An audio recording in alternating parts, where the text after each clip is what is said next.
Persiapan. Hadirin dimohon berdiri, majelis hakim memasuki ruang persidangan.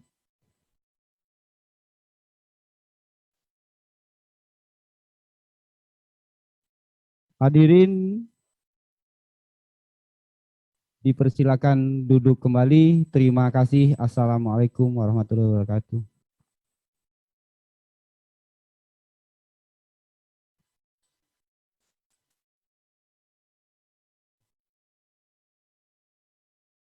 Skor sidang dicabut dan sidang dilanjutkan, dinyatakan terbuka untuk umum.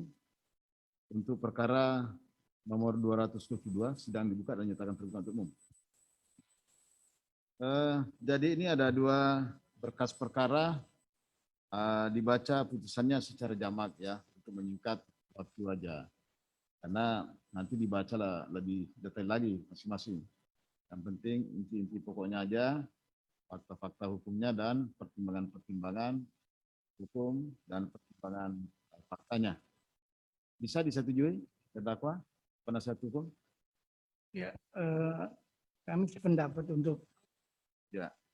pertimbangan hukumnya saja, jadi Nah, untuk hukum, ya. dakwaan, pledoi tidak perlu dibacakan. Ya. Dan mungkin nanti karena ada dua terdakwa, yang pertama Habib itu yang didahulukan kan sudah menyangkut analisa pertimbangan hukumnya menurut. Jadi nanti tinggal vonisnya saja untuk yang kedua barangkali begitu Mas. Ya, baik. Kami Ya. tidak keberatan untuk hal yang semacam. Ya. Bagaimana penuntut umum? Sama? Bisa diterima ya? Baik.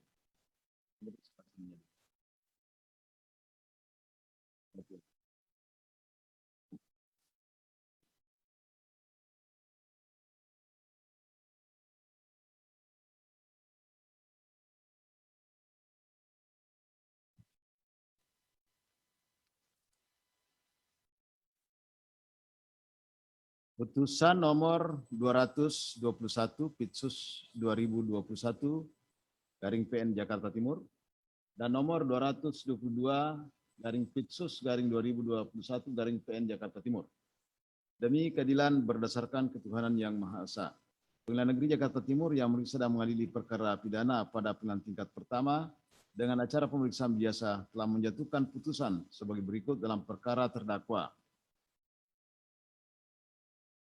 Nama Muhammad Rizik bin Sayyid Hussein Shihab alias Habib Muhammad Rizik Shihab. Identitasnya telah termuat lengkap dalam putusan ini. H. Haris Ubaidillah SPDI. H. Ahmad Sabri Lubis. Ali Alwi Alatas bin Alwi Alatas. Idrus alias Idrus Al-Habsi. Maman Suryadi. Identitasnya terdakwa masing-masing telah termuat lengkap dalam putusan ini. Terdakwa dalam persidangan didampingi penasihat hukum Dr. Sulistiowati SH MH, Ahmad Mihdan SH, Ahmad Khalid SH, Ali Alatas SH, Heri Arianto SH MH, Sugito Atmo Prawiro SH MH, Asis Januar P SH MH MM, An-Nur Kumar SH, Sumadi Atmaja SH, Dede Agung Wardana SH, Soraya SH MH, dan kawan-kawan. Kesemuanya advokat berkantor di Komplek Perkantoran Yayasan Daarul Aitam, Jalan K. Haji Mas Mansur, nomor 47, P dan D, Jakarta Pusat. Pengadilan negeri tersebut telah membaca penetapan Ketua Pengadilan Negeri Jakarta Timur tentang penunjukan majelis hakim yang mengadili perkara tersebut. Telah membaca penetapan Ketua Majelis Hakim tentang penetapan hari sidang, telah membaca surat-surat dalam berkas perkara, telah mendengar pembacaan tuntutan pidana sesuai surat tuntutan bertanggal 17 Mei 2021 nomor register perkara PDM 011 garing Jakarta tim garing EQ garing 02 garing 2021. Tuntutan telah termuat lengkap dalam putusan ini. Telah mendengar pembacaan pembelaan terdakwa dan pembelaan penasihat hukum terdakwa, keduanya pada pokoknya berpendapat bahwa terdakwa tersebut tidak terbukti melakukan tindak pidana sebagaimana didakwakan. Selanjutnya, memohon agar terdakwa dibebaskan dari segala dakwaan. Menimbang bahwa terdakwa diajukan ke persidangan berdasarkan surat dakwaan nomor register PDM 796 JKTT Tim garing 12 garing 2021 tanggal 11 Desember 2021 pada pokoknya sebagai berikut. Dakwaan telah termuat dalam putusan.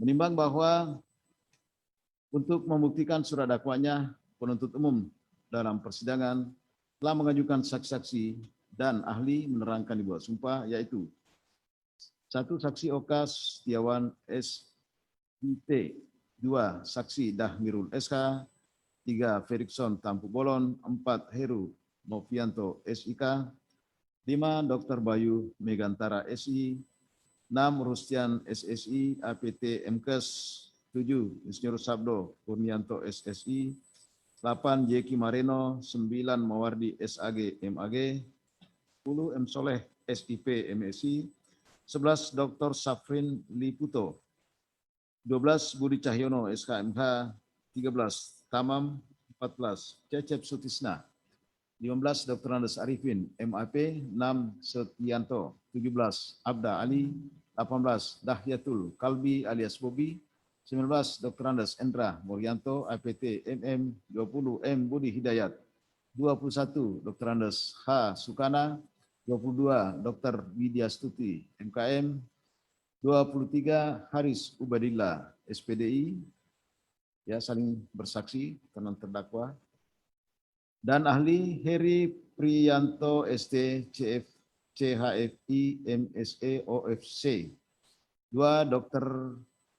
Dr. Heriadi Wibisono MPH, 3. Profesor Agus Surono SKMH. Saksi Adechar Ali Alhamid Zainal Arifin.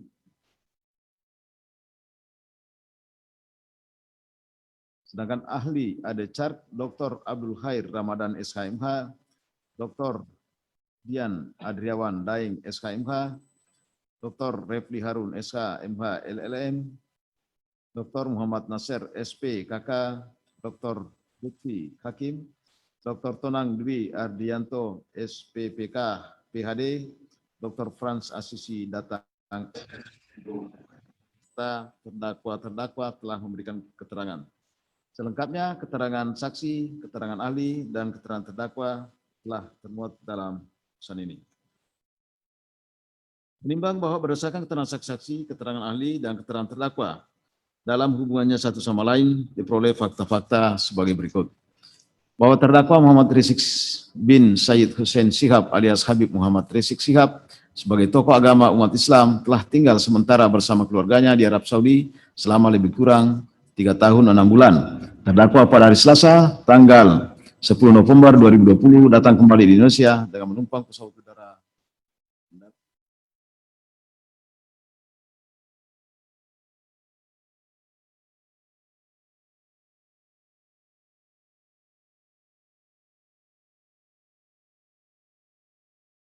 besar FPI tersebut.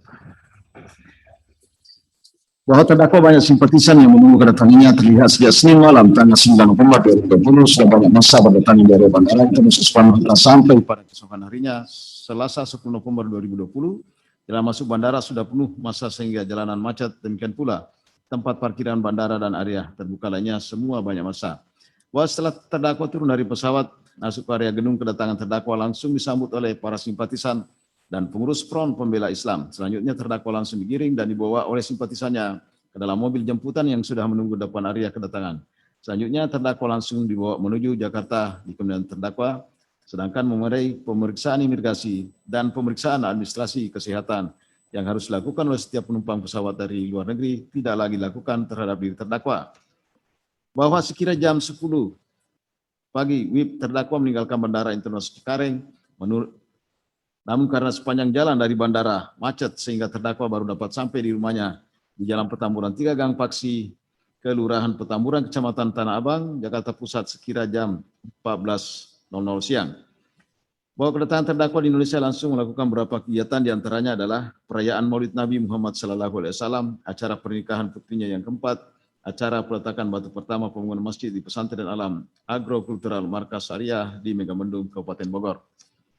Bahwa kedatangan terdakwa di Indonesia juga sudah ada panitia dibentuk oleh pengurus FPI untuk acara Maulid Nabi dirangkaikan dengan pernikahan putri terdakwa pada hari Sabtu tanggal 14 November 2020 sekira jam 19.30 WIB sampai selesai bertempat di Jalan Petamburan 3, Kelurahan Petamburan, Kecamatan Tanah Abang, Jakarta Pusat. Bahwa pada hari Jumat tanggal 13 November 2020 sekira jam 04.30 WIB terdakwa menghadiri acara Maulid Nabi diselenggarakan oleh Majelis Taklim Al-Afaf di Jalan Tebet Utara, nomor 8, Jakarta Selatan, dihadiri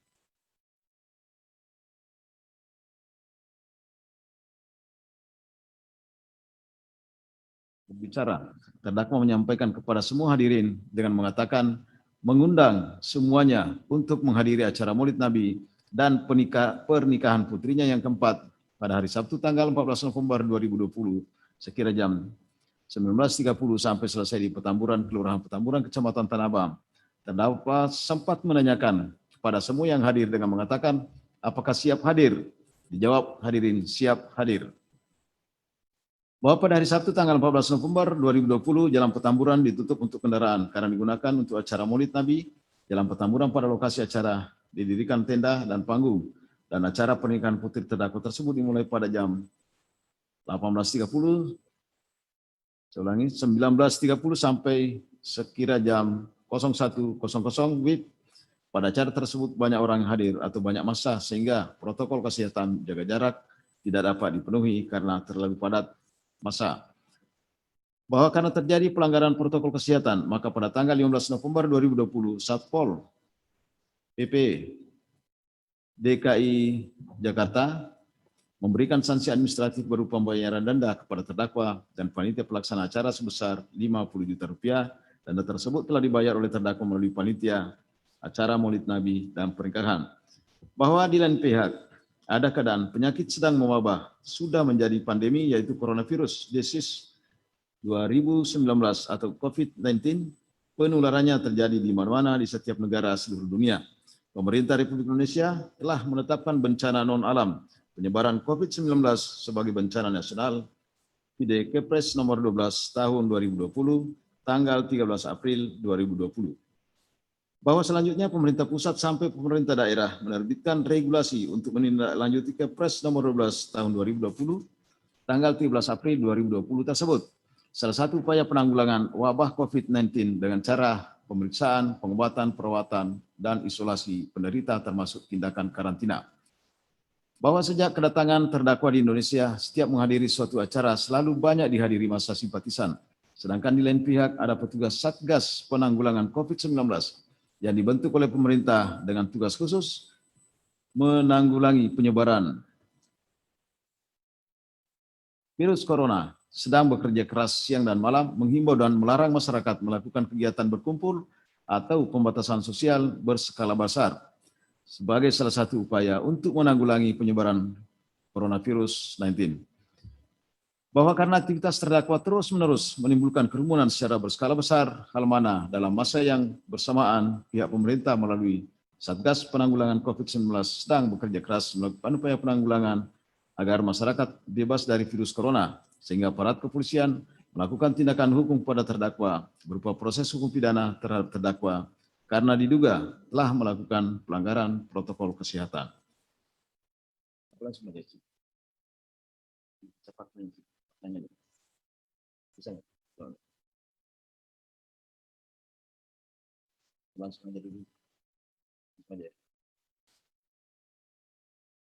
Menimbang bahwa berdasarkan fakta-fakta tersebut di atas, kemudian majelis hakim mempertimbangkan unsur-unsur pidana yang didakwakan terhadap terdakwa apakah telah terpenuhi menurut hukum. Menimbang bahwa terdakwa didakwa sebagai berikut. Pertama, sebagaimana diatur dan diancam pidana pada pasal 160 KUH pidana, junto pasal 93 Undang-Undang Nomor 6 Tahun 2018 tentang kekarantinaan kesehatan, junto pasal 55 ayat 1 ke 1 KUH pidana. Atau kedua, sebagaimana diatur dan diancam pidana pada pasal 216 ayat 1 KUH pidana, Junto pasal 55 ayat 1 ke 1 KUH pidana. Atau ketiga, sebagaimana diatur dan diancam pidana pada pasal 93 Undang-Undang Nomor 6 Tahun 2018 tentang kekarantinaan kesehatan, junto pasal 55 ayat 1 ke 1 KUH pidana. Atau keempat, sebagaimana diatur dan diancam pidana pada pasal 14 ayat 1 Undang-Undang Nomor 4 Tahun 1984 tentang wabah penyakit menular, junto pasal 55 ayat 1 ke 1 KUH pidana.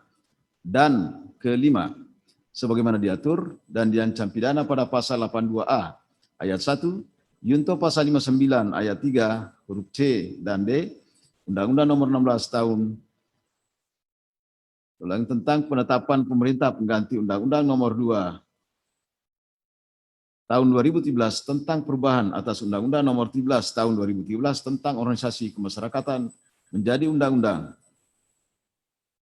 Junto pasal 55 ayat 1 ke 1 KUH pidana, junto pasal 10 huruf B KUH pidana, junto pasal 35 ayat 1 KUH pidana. Menimbang bahwa sebelum majelis hakim mempertimbangkan dakwaan yang dianggap memenuhi fakta-fakta yang terungkap dalam persidangan, terlebih dahulu mempertimbangkan dakwaan pertama pasal 160 KUH pidana, junto pasal 93 Undang-Undang Nomor 6 Tahun 2018 tentang kekarantinaan kesehatan, junto pasal 55 ayat 1 ke 1 KUH pidana, dakwaan tersebut dianggap penuntut umum telah terbukti. Bahwa tuntutan penuntut umum tersebut yang menyatakan dakwaan pertama telah terbukti, majelis hakim berpendapat tuntutan tersebut dinyatakan tidak dapat diterima dengan pertimbangan sebagai berikut.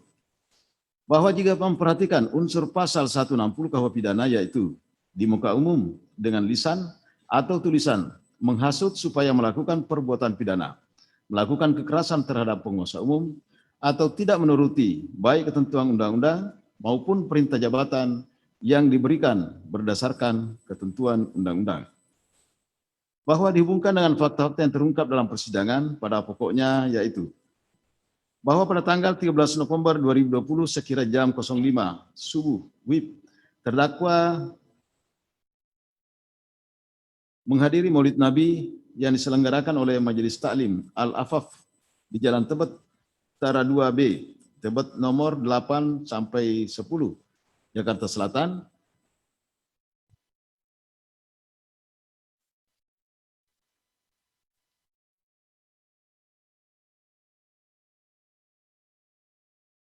Ketika terdakwa Muhammad Rizik diberi kesempatan berbicara di atas mimbar, terdakwa menyampaikan undangan dengan lisan mengatakan, semua yang ada di sini insya Allah besok malam di Petamburan kita akan mengadakan peringatan Maulid Nabi sekaligus. Saya undang juga seluruh habaib karena kami juga akan menikahkan putri kami yang keempat. Siap hadir? Dijawab hadirin siap. Bahwa dengan ucapan kata-kata terdakwa tersebut oleh penuntut umum dianggap sebagai suatu hasutan untuk melakukan tindak pidana melanggar ketentuan pasal 160 KUH pidana. Menimbang bahwa ucapan atau kalimat yang disampaikan terdakwa tersebut tidak dapat dipandang sebagai suatu hasutan. Sesuai Kamus Besar Bahasa Indonesia, tindakan penghasutan adalah suatu perwujudan untuk membangkitkan hati orang supaya marah atau untuk melawan atau memberontak.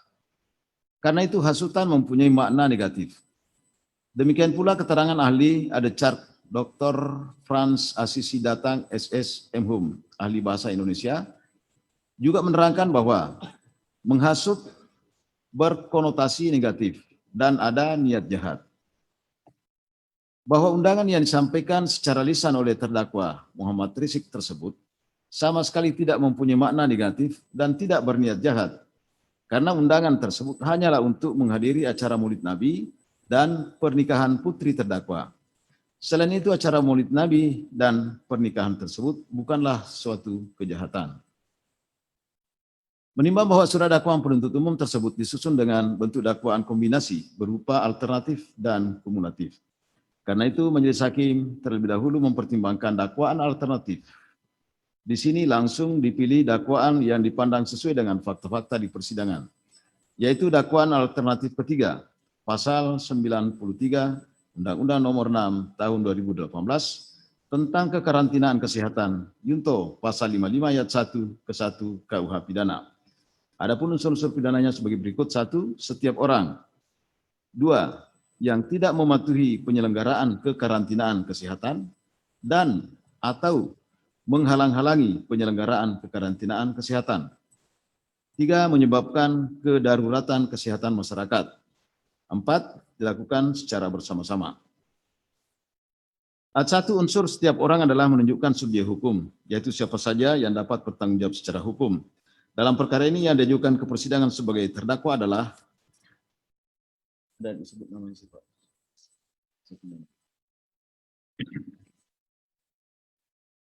Saya ulangi. Yang diajukan ke persidangan sebagai terdakwa adalah Muhammad Rizik bin Syed Hussein Shihab alias Habib Muhammad Rizik Shihab, Haris Ubadillah SPDI, Ahmad Sabri Lubis, Ali Alwi Alatas bin Alwi Alatas, Idrus alias Idrus Al-Habsi, dan Maman Suryadi. Identitasnya masing-masing tersebut di atas telah diakui dan dibenarkan oleh para terdakwa tersebut. Sepanjang dalam pemeriksaan di persidangan, terdakwa-terdakwa tersebut dapat menjawab setiap pertanyaan yang diajukan kepadanya sebagaimana layaknya orang yang sehat akal dan pikirannya. Karena itu unsur setiap orang telah terpenuhi. 2. Unsur yang tidak mematuhi penyelenggaraan kekarantinaan kesehatan dan atau menghalang-halangi penyelenggaraan kekarantinaan kesehatan. Ada 2 kaidah hukum pada unsur ini. Yang pertama, tidak mematuhi penyelenggaraan kekarantinaan kesehatan, dan kedua, menghalang-halangi penyelenggaraan kekarantinaan kesehatan. Bahwa kedua kaidah hukum tersebut bersifat alternatif, salah satu di antaranya terpenuhi, maka unsur ini dipandang telah terpenuhi. Bahwa yang dimaksud kekarantinaan kesehatan adalah upaya mencegah, menangkal keluar atau masuknya penyakit dan atau faktor risiko kesehatan masyarakat yang berpotensi menimbulkan kedaruratan kesehatan masyarakat. PD pasal 1 angka 1 Undang-Undang Nomor 6 Tahun 2018 tentang kekarantinaan kesehatan.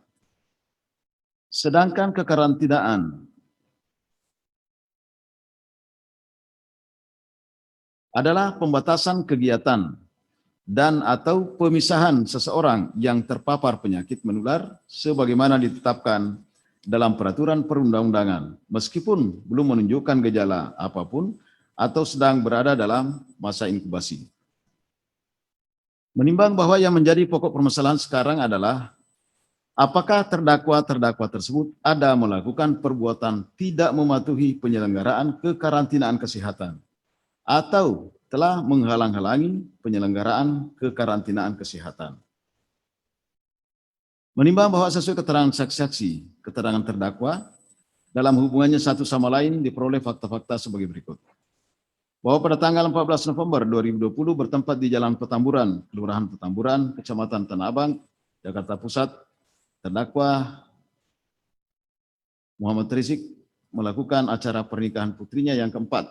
Acara pernikahan tersebut dilakukan bersamaan dengan acara atau dirangkaikan dengan acara Maulid Nabi. Bahwa sehari sebelum acara Maulid Nabi dan acara pernikahan putri terdakwa Muhammad Rizik dilangsungkan, yaitu pada hari Jumat tanggal 13 November 2020, terdakwa menghadiri acara Maulid di Tebet, Jakarta Selatan yang diselenggarakan oleh Majelis Taklim Al-Afaf di Jalan Tebet Utara nomor 2. Tebet Utara 2B nomor 8 sampai 10 Jakarta Selatan. Acara tersebut dimulai sejak jam 04.30 WIB, dihadiri sekitar kurang lebih 1.500 orang. Setelah terdakwa Muhammad Rizik naik ke atas panggung atau podium memberikan ceramah dengan menggunakan speaker, dan pada akhir ceramahnya terdakwa menyampaikan kepada yang hadir,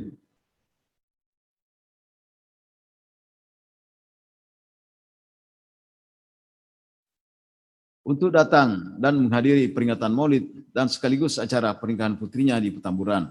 Terdakwa menyampaikan undangan lisan dengan kata-kata, semua yang ada di sini, insya Allah besok malam di Petamburan kita akan mengadakan peringatan Maulid Nabi. Sekaligus saya undang juga saudara Habaib karena kami juga akan menikahkan putri kami yang keempat. Siap hadir? Dijawab yang hadir berada di tempat tersebut siap. Kalimat-kalimat tersebut diulangnya lagi sampai 3 kali oleh terdakwa dan tetap yang hadir menjawab siap. Bahwa di lain pihak ada keadaan penyakit sedang mewabah, sudah menjadi pandemi yaitu Corona Disease 2019 atau COVID-19. Penularannya terjadi di mana-mana di setiap negara seluruh dunia. Pemerintah Republik Indonesia telah menetapkan bencana non-alam penyebaran COVID-19 sebagai bencana nasional. Kepres nomor 12 tahun 2020 tanggal 13 April 2020. Bahwa selanjutnya pemerintah pusat sampai dengan pemerintah daerah menerbitkan regulasi untuk menindaklanjuti Kepres 12 tahun 2020 tanggal 13 April 2020 tersebut. Bahwa salah satu upaya penanggulangan wabah COVID-19 atas usul Gubernur DKI Jakarta, kemudian Menteri Kesehatan RI menerbitkan surat keputusan nomor HK 01.07 garing Menkes garing 239 garing 2020 tanggal 7 April 2020 tentang penetapan PSBB, pembatasan sosial berskala besar di Provinsi DKI Jakarta dalam rangka percepatan penanganan COVID-19. Bahwa selain itu Gubernur DKI Jakarta juga mengeluarkan peraturan Gubernur nomor 33 tahun 2020 tanggal 9 April 2020 tentang pelaksanaan PSBB dalam penanganan COVID-19 dan peraturan Gubernur DKI Jakarta nomor 1100 tahun 2020 tanggal 6 November 2020 tentang perpanjangan PSBB.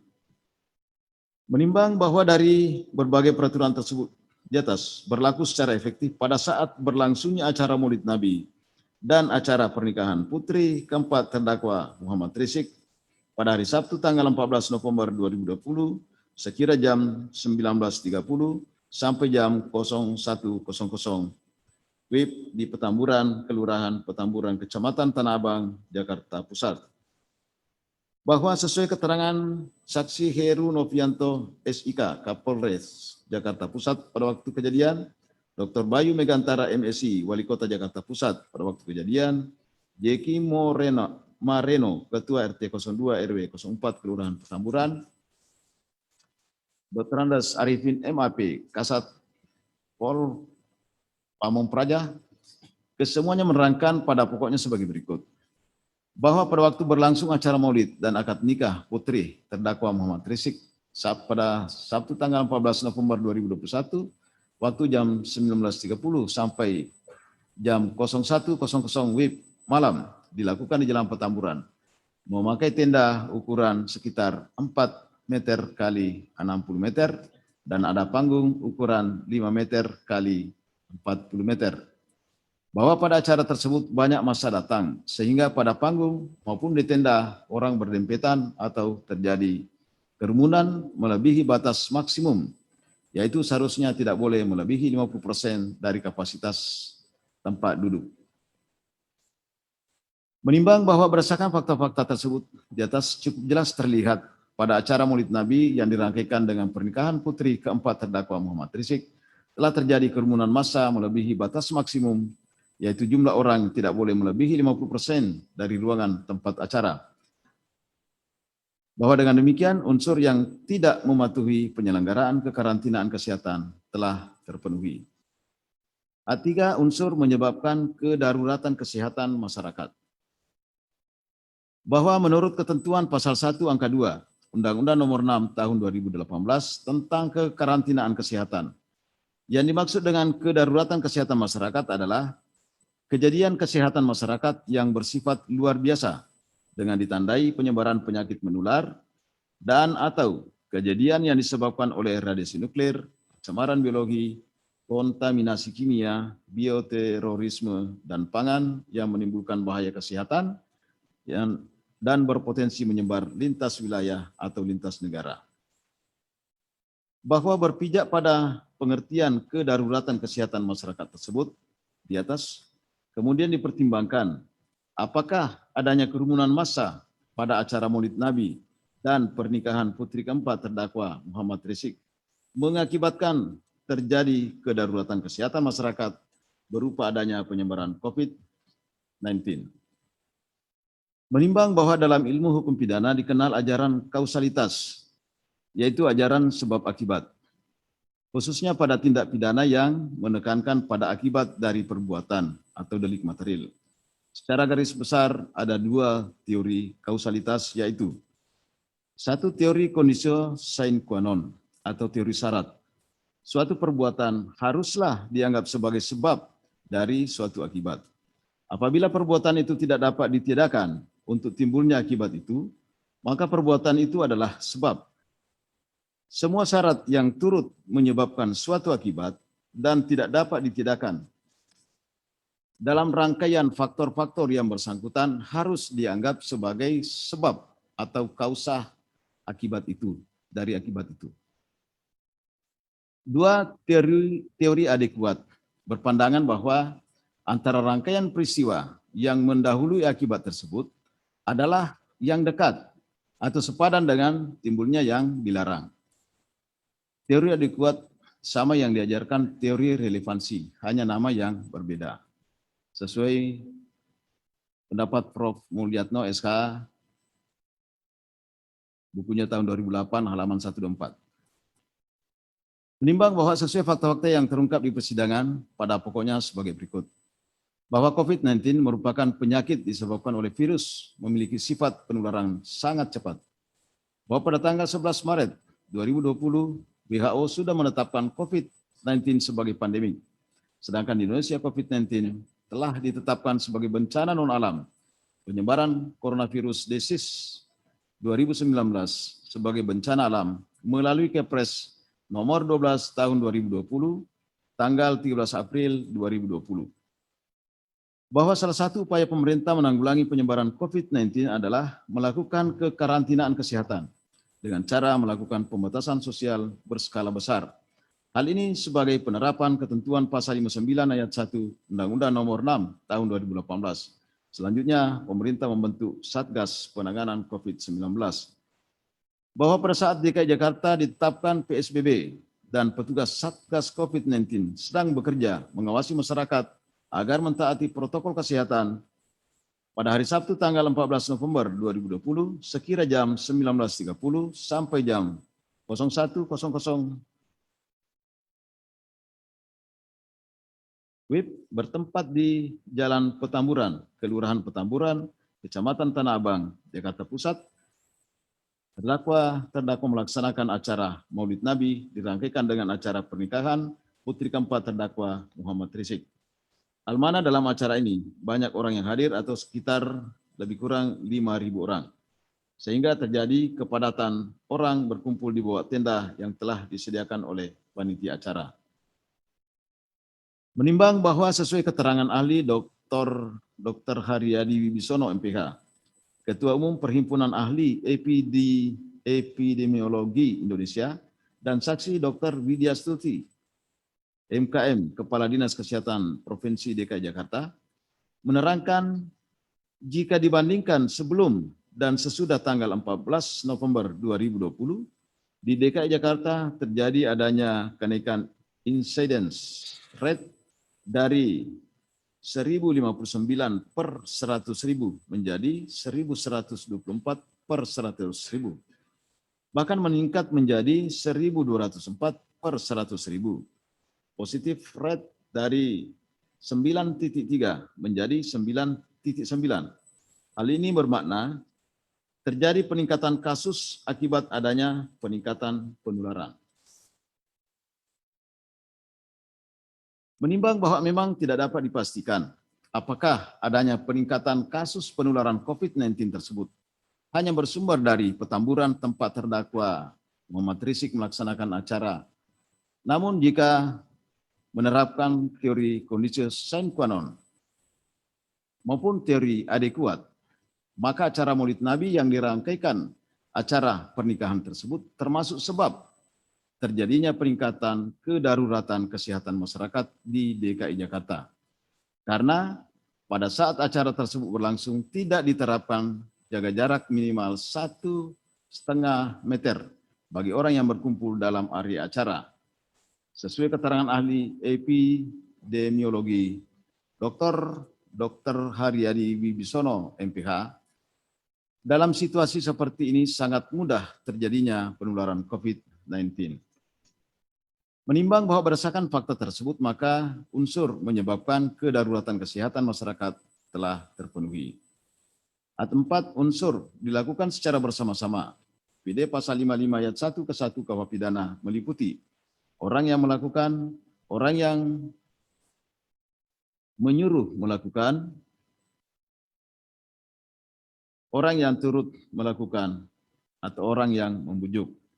Bahwa sesuai fakta yang terungkap di persidangan yaitu bahwa acara pelaksanaan Maulid Nabi dan pernikahan putri keempat terdakwa, pelaksananya ada di bentuk panitia pelaksana acara, yaitu Ketua Panitia Haris Ubaidillah SPDI, Sekretaris Habib Ali bin Alwi Alatas, Bendahara Habib Idrus Al-Kadri, Perlengkapan Habib Idrus Al-Ali Al-Habsi, Keamanan Ustaz Maman Suryadi, Penanggung jawab acara Ki Haji Ahmad Sobri Lubis. Bahwa panitia tersebut telah bekerja bersama-sama menyiapkan sarana, yaitu tenda, panggung, sound system, kursi, dan sebagainya, sehingga acara Maulid Nabi dan acara pernikahan dapat terlaksana dengan dihadiri banyak orang. Bahwa sesuai fakta-fakta tersebut, maka unsur dilakukan secara bersama-sama telah terpenuhi. Menimbang bahwa karena semua unsur pasal 93 Undang-Undang RI nomor 6 tahun 2018 tentang kekarantinaan kesehatan, untuk pasal 55 ayat 1 ke 1 KUH pidana telah terpenuhi, maka terdakwa telah terbukti melakukan tindak pidana tidak mematuhi penyelenggaraan kekarantinaan kesehatan sebagaimana didakwakan pada dakwaan ketiga.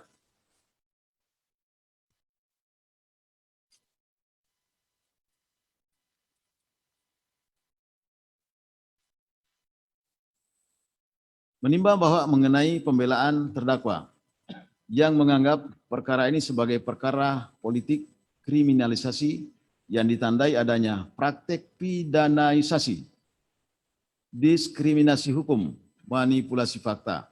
PD pembelaan terdakwa halaman 14 sampai dengan halaman 24.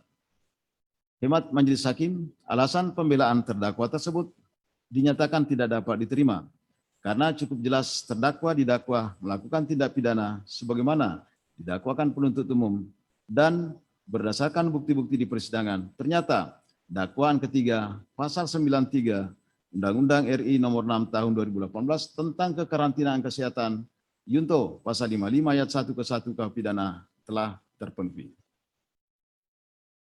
Bahwa selain itu, pemerintah melalui aparat hukum kepolisian melakukan proses hukum pidana terhadap pelanggaran kekarantinaan kesehatan, inkasu pelanggaran protokol kesehatan, tidak lain sebagai upaya untuk menjaga ketertiban dalam masyarakat. Hal mana setiap terdakwa melakukan suatu acara atau kegiatan selalu terjadi kerumunan massa begitu banyak sehingga protokol kesehatan berupa jaga jarak minimum 1,5 meter selalu dilanggar. Jika keadaan tersebut dibiarkan secara terus-menerus, maka berpotensi menyebarkan penyakit COVID-19. Selanjutnya akan terjadi keresahan dalam masyarakat. Bahwa salah satu tugas pokok pemerintah adalah menjaga ketertiban dalam masyarakat. Jika tidak ada ketertiban dalam masyarakat atau order in society, maka keadilan tidak mungkin dapat diwujudkan. Demikian pula sebaliknya, ketertiban dapat dipertahankan secara langgeng jika memajukan keadilan. Hal ini sesuai dengan pendapat Budiono Kusumo Hamijoyo dalam buku Dilema Antara Hukum dan Kekuasaan, buku tahun 2019 halaman 320. Bahwa demikian juga keterangan ahli ADCART Dr. Dian Adriawan yang menerangkan bahwa kerumunan keagamaan bukan kejahatan. Hemat Majelis Hakim, keterangan ahli ADCART tersebut salah kaprah. Karena acara keagamaan termasuk pernikahan memang bukan kejahatan dan tidak dilarang oleh hukum. Karena itu, hal tersebut negara tetap wajib melindungi. Namun karena saat berlangsungnya acara Maulid Nabi dan acara pernikahan putri terdakwa Muhammad Rizik terjadi dalam masa kedaruratan kesehatan atau pandemi COVID-19, sehingga berlaku ketentuan hukum mengenai protokol kesehatan social distancing, yaitu jika terjadi kegiatan berkumpul, maka harus jaga jarak minimal 1,5 meter.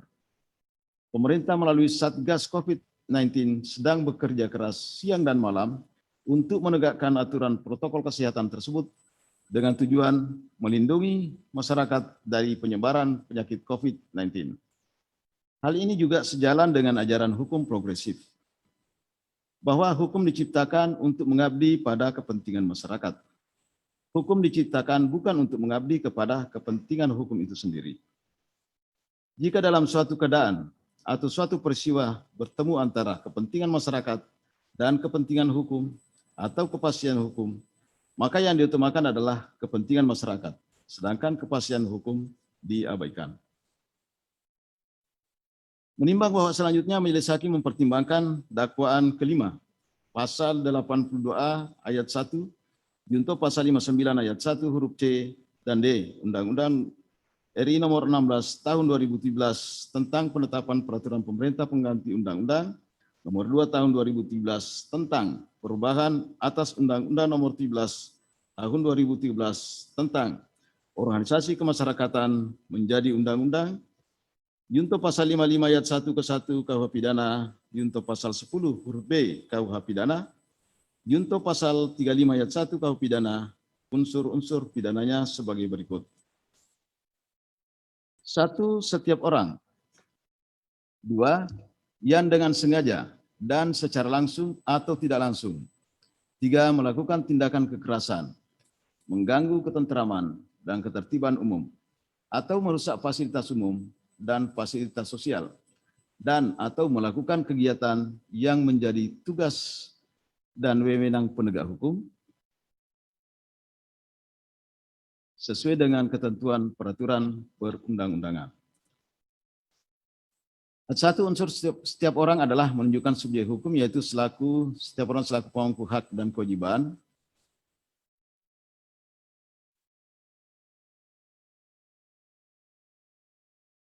kepadanya dapat bertanggung jawab secara hukum. Selain itu ada memangku kedudukan sebagai anggota atau pengurus ormas. Dalam perkara ini, yang dihadapkan sebagai terdakwa di persidangan adalah Muhammad Rizik bin Said Hussein Shihab alias Habib Muhammad Rizik Shihab.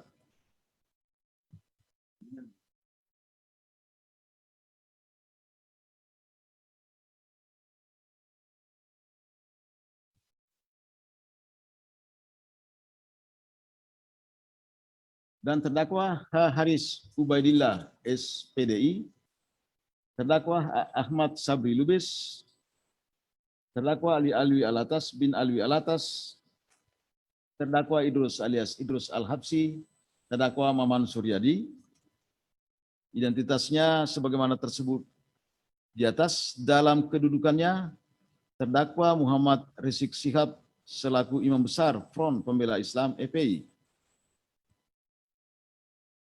Dalam persidangan, terdakwa dapat menjawab setiap pertanyaan yang diajukan kepadanya seperti layaknya orang yang sehat akal dan pikirannya.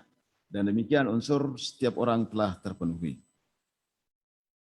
Menimbang bahwa selanjutnya Majelis Hakim langsung mempertimbangkan 3 unsur melakukan tindakan kekerasan, mengganggu ketentraman dan ketertiban umum, atau merusak fasilitas umum dan fasilitas sosial, dan atau melakukan kegiatan yang menjadi tugas dan wewenang penegak hukum sesuai dengan ketentuan peraturan perundang-undangan. Unsur ini merupakan perbuatan yang dilarang dilakukan. Ada beberapa perbuatan yang dilarang tersebut, namun bersifat alternatif. Jika salah satu perbuatan terbukti dilakukan, maka unsur ini dianggap telah terpenuhi. Menimbang bahwa sesuai surat dakwaan penuntut umum yang dipermasalahkan terhadap terdakwa adalah mengenai adanya kerumunan yang dianggap pelanggaran protokol kesehatan pada acara perayaan Maulid Nabi dan acara pernikahan putri terdakwa di Petamburan, Kelurahan Petamburan, Kecamatan Tanah Abang, Jakarta Pusat. Karena itu akan dipertimbangkan apakah ada perbuatan tersebut di atas yang dilakukan oleh terdakwa selaku pengurus FPI. Menimbang bahwa berdasarkan fakta-fakta yang terungkap di persidangan, ternyata pada perayaan Maulid Nabi dan acara pernikahan putri terdakwa tidak ada terjadi tindakan kekerasan, mengganggu ketentraman dan atau ketertiban umum, atau merusak fasilitas umum dan fasilitas sosial, dan atau melakukan kegiatan yang menjadi tugas dan wewenang penegak hukum.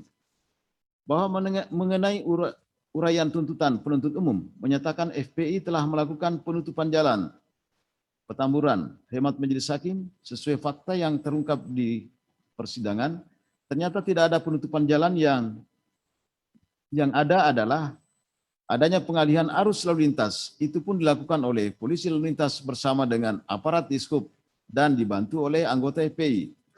Sekiranya anggota FPI sendiri yang melakukan pengalihan arus lalu lintas, tentunya akan ditindak atau akan dicegah oleh aparat polisi di jalan. Tetapi hal tersebut tidak ada, bahkan arus lalu lintas di sekitar lokasi acara berjalan lancar. Hal ini terbukti adanya kerjasama antara aparat polisi lalu lintas, aparat Dishub, dan anggota FPI. Bahwa demikian pula mengenai fasilitas sosial dan fasilitas umum. Tidak ada fakta yang terungkap dalam persidangan adanya kerusakan terhadap fasilitas tersebut. Bahwa berdasarkan fakta tersebut di atas, maka unsur melakukan tindakan kekerasan, mengganggu ketentraman dan ketertiban umum, atau merusak fasilitas umum dan fasilitas sosial, dan atau melakukan kegiatan yang menjadi tugas dan wewenang penegak hukum sesuai dengan ketentuan peraturan perundang-undangan tidak terpenuhi. Menimbang bahwa karena salah satu unsur pasal 82A ayat 1 Yunto, pasal 59 ayat 3 huruf C dan D Undang-Undang RI nomor 16 tahun 2017 tentang penetapan peraturan pemerintah mengganti Undang-Undang nomor 2 tahun 2017 tentang perubahan atas Undang-Undang nomor 17 tahun 2017 tentang organisasi kemasyarakatan menjadi Undang-Undang Yunto pasal 55 ayat 1 ke 1 KUH pidana, Yunto pasal 10 huruf B KUH pidana, Yunto pasal 35 ayat 1 KUH pidana tidak terpenuhi, maka terdakwa tidak terbukti melakukan tindak pidana sebagaimana didakwakan pada dakwaan kelima. Dengan demikian, terdakwa harus dibebaskan dari dakwaan kelima tersebut. Bahwa mengenai uraian tuntutan penuntut umum pada halaman 333 yang mempermasalahkan surat keterangan terdaftar atau SKT FPI telah berakhir sejak tanggal 20 Juni 2019 dan tidak diperpanjang lagi oleh Menteri Dalam Negeri. Hemat Majelis Hakim, sesuai keterangan ahli ADCAR Dr. Refli Harun SH, menerangkan bahwa suatu ormas dapat saja melakukan aktivitas meskipun belum memiliki SKT atau surat keterangan terdaftar. Karena ormas adalah perwujudan hak setiap warga negara untuk berkumpul, berserikat, mengeluarkan pendapat. Hal ini dilindungi oleh konstitusi sepanjang ormas tersebut tidak melakukan kegiatan yang bertentangan dengan hukum. Menimbang bahwa pembelaan penasihat hukum terdakwa pada halaman 67 sampai dengan halaman 112 pada pokoknya berkesimpulan bahwa terdakwa tidak terbukti melakukan tindak pidana sebagaimana didakwakan oleh penuntut umum. Selanjutnya memohon agar terdakwa dinyatakan dibebaskan dari segala dakwaan penuntut umum. Hemat Majelis Hakim, alasan pembelaan yang dikemukakan penasihat hukum terdakwa tersebut tidak dapat diterima karena sebagaimana fakta-fakta di persidangan yang telah diuraikan di atas, terdakwa telah terbukti melakukan tindak pidana sebagaimana didakwakan pada dakwaan ketiga. Menimbang bahwa karena semua unsur-unsur pidana pada pasal 93 Undang-Undang nomor 6 tahun 2018 tentang kekarantinaan kesehatan Yunto pasal 55 ayat 1 ke 1 KUH pidana telah terpenuhi, maka terdakwa telah terbukti melakukan tindak pidana tidak mematuhi kekarantinaan kesehatan dilakukan secara bersama-sama sebagaimana didakwakan pada dakwaan ketiga. Menimbang bahwa karena terdakwa telah terbukti melakukan tindak pidana sebagaimana didakwakan pada dakwaan ketiga, maka dakwaan selanjutnya tidak perlu lagi dipertimbangkan. Menimbang bahwa karena terdakwa telah terbukti melakukan tindak pidana sebagaimana didakwakan pada dakwaan ketiga, hal mana dalam diri terdakwa tidak ada alasan yang dapat menghapus pemidanaan, maka terdakwa harus dihukum. Menimbang bahwa sebelum menyatukan putusan, Majelis Hakim mempertimbangkan tuntutan pidana yang diajukan penuntut umum terhadap diri terdakwa dengan pidana penjara terdakwa Muhammad Rizik Syihab selama 2 tahun dan terdakwa Haris Ubaidillah SPDI terdakwa H. Ahmad Sabri Lubis, terdakwa Ali Alwi Alatas bin Alwi Alatas, terdakwa Idrus alias Idrus Al-Habsi, terdakwa Maman Suryadi,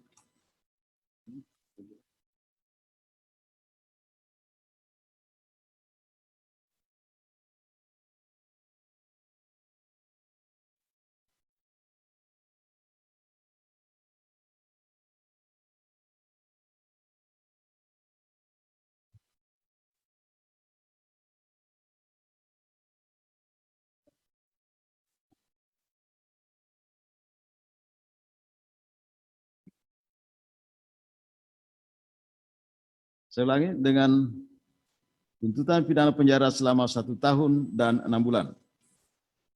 Majelis Hakim berpendapat bahwa tuntutan pidana tersebut jika memperhatikan perbuatan dan kesalahan terdakwa dipandang agak berat bagi terdakwa karena ternyata penuntut umum mendasarkan tuntutannya pada dakwaan pertama pada pasal 160 KUH pidana, menghasut untuk melakukan tindak pidana tidak mentaati kekarantinaan kesehatan. Namun sesuai fakta di persidangan, terdakwa tidak ada melakukan hasutan maupun melakukan kekerasan terhadap penguasa umum. Terdakwa hanya terbukti melakukan tindak pidana pada dakwaan ketiga pasal 93 Undang-Undang RI nomor 6 tahun 2018 tentang kekarantinaan kesehatan junto pasal 55 ayat 1 ke 1 KUH pidana, ancaman pidananya maksimal 1 tahun penjara dan atau denda. Saya ulangi, dan atau pidana denda maksimal 100 juta rupiah. Menimbang bahwa selain tersebut di atas, Majelis Hakim juga mempertimbangkan keadaan yang memberatkan dan meringankan terdakwa, yaitu keadaan yang memberatkan perbuatan terdakwa tidak mendukung program pemerintah dalam upaya penanganan COVID-19 yang sudah menjadi pandemik. Keadaan yang meringankan, terdakwa memberi keterangan secara jujur sehingga memudahkan pemeriksaan di persidangan. Terdakwa mempunyai tanggungan keluarga dan terdakwa sebagai guru agama Islam. Menimbang bahwa karena terdakwa telah ditahan berdasarkan perintah penahanan yang sah, maka lamanya terdakwa ditahan dikurangkan seluruhnya dari pidana yang dijatuhkan. Menimbang bahwa mengenai barang bukti, sama seperti dengan tuntutan penuntut umum, memperhatikan ketentuan pasal 93 Undang-Undang RI nomor 6 tahun 2018 tentang kekarantinaan kesehatan junto pasal 55 ayat 1 ke 1 KUH pidana, pasal-pasal dalam KUHP dan ketentuan hukum lainnya yang terkait dengan perkara ini.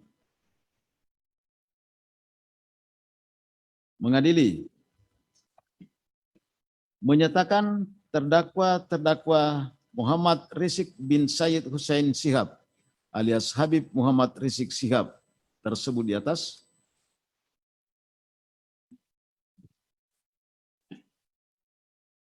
dan terdakwa Haris Ubaidillah SPDI, H. Ahmad Sabri Lubis, Ali Alwi Alatas bin Alwi Alatas, Idrus alias Idrus Al-Habsi, Maman Suryadi, identitasnya masing-masing tersebut di atas, telah terbukti secara sah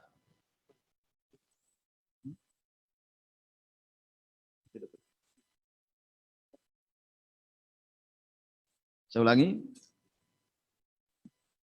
masing-masing identitasnya tersebut di atas tidak terbukti melakukan tindak pidana sebagaimana didakwakan pada dakwaan kelima.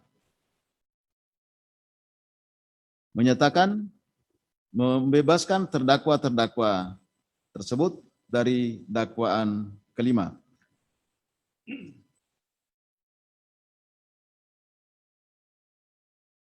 Tiga, menyatakan terdakwa Muhammad Rizik bin Sayyid Hussein Shihab alias Habib Muhammad Rizik Shihab, terdakwa H. Haris Ubaidillah SPDI, terdakwa H. Ahmad Sabri Lubis, terdakwa Ali Alwi Alatas bin Alwi Alatas, terdakwa Idrus alias Idrus Al-Habsi, terdakwa Maman Suryadi, identitasnya masing-masing tersebut di atas, telah terbukti secara sah dan meyakinkan melakukan tindak pidana tidak mematuhi penyelenggaraan kekarantinaan kesehatan yang dilakukan secara bersama-sama sebagaimana didakwakan pada dakwaan ketiga pasal 93 Undang-Undang RI nomor 6 tahun 2018 tentang kekarantinaan kesehatan.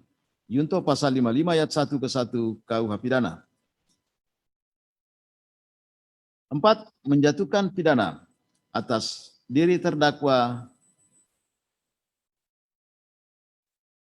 Muhammad Rizik bin Said Hussein Shihab alias Habib Muhammad Rizik Shihab, terdakwa Haris Ubaidillah SPDI, terdakwa H. Ahmad Sabri Lubis, terdakwa Ali Alwi Alatas bin Alwi Alatas, terdakwa Idrus alias Idrus Al-Habsi, terdakwa Maman Suryadi dengan pidana penjara masing-masing selama 8 bulan. 5. Menyatakan lamanya terdakwa ditahan, terdakwa ditahan dikurangkan seluruhnya dari pidana yang dijatuhkan. 6. Menetapkan terdakwa agar tetap dalam tahanan. 7. Menetapkan barang bukti.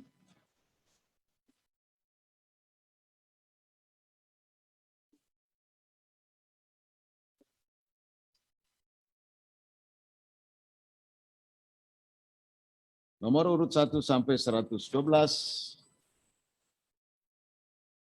tetap terlampir dalam berkas perkara. 8. Membebani para terdakwa untuk membayar biaya perkara masing-masing sebesar Rp5.000. Demikian diputuskan dalam rapat permusyawaratan Majelis Hakim Pengadilan Negeri Jakarta Timur pada hari Jumat tanggal 21 Mei 2021 oleh kami Suparman Nyompa SH MH sebagai Hakim Ketua Majelis, M. Johan Arifin SH, dan Agam Sarif Baharudin SH MH masing-masing sebagai Hakim Anggota.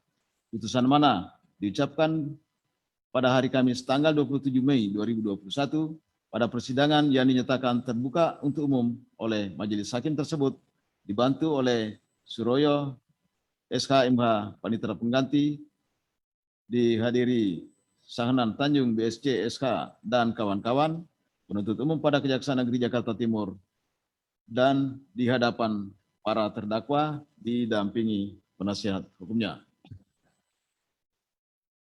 Jadi gitu ya, intinya bahwa menurut Majelis Hakim para terdakwa terbukti melakukan tindak pidana sebagaimana didakwakan pada dakwaan ketiga. Ya, itu perbedaan sedikit dengan penuntut umum. Kemudian dakwaan kelima dinyatakan tidak terbukti sehingga dibebaskan. Ya. Kemudian saudara dijatuhi pidana penjara masing-masing selama 8 bulan, dikurangi selama ditahan. Inti pokoknya begitu. Saudara punya hak ya, apakah menerima, pikir-pikir atau banding. Sebelumnya silakan konsultasi dulu dengan penasihat hukum saudara. Silakan dulu konsultasi dengan penasihat hukum. Silakan.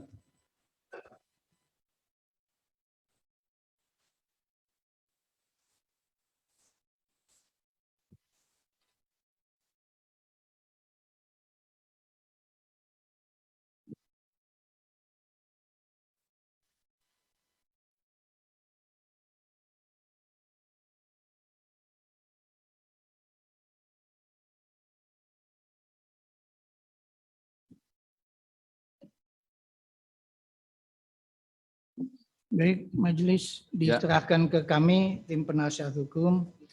Setelah kami berunding dengan para terdakwa, menyatakan menggunakan waktu dalam 1 minggu ini untuk membuat pertimbangan, apakah banding atau tidak. Demikian, makasih majelis. Baik, berarti saudara memilih pikir-pikir ya, hanya untuk berpikir dalam 1 minggu. Bagaimana sikapnya dari penuntut umum? Pikir-pikir, berarti sama ya. Jadi keduanya, baik penuntut umum maupun terdakwa dan penasihat hukumnya menyatakan pikir-pikir terhadap putusan ini, sehingga putusan ini belum mempunyai kekuatan hukum pasti, ya, masih bisa goyang kalau ada upaya hukum, intinya gitu ya. Baik, jadi tugas Majelis Hakim mengadili perkara ini sudah selesai. Sampai di sini sidang ditutup. Hadirin yang berdiri, majelis hakim meninggalkan ruang persidangan.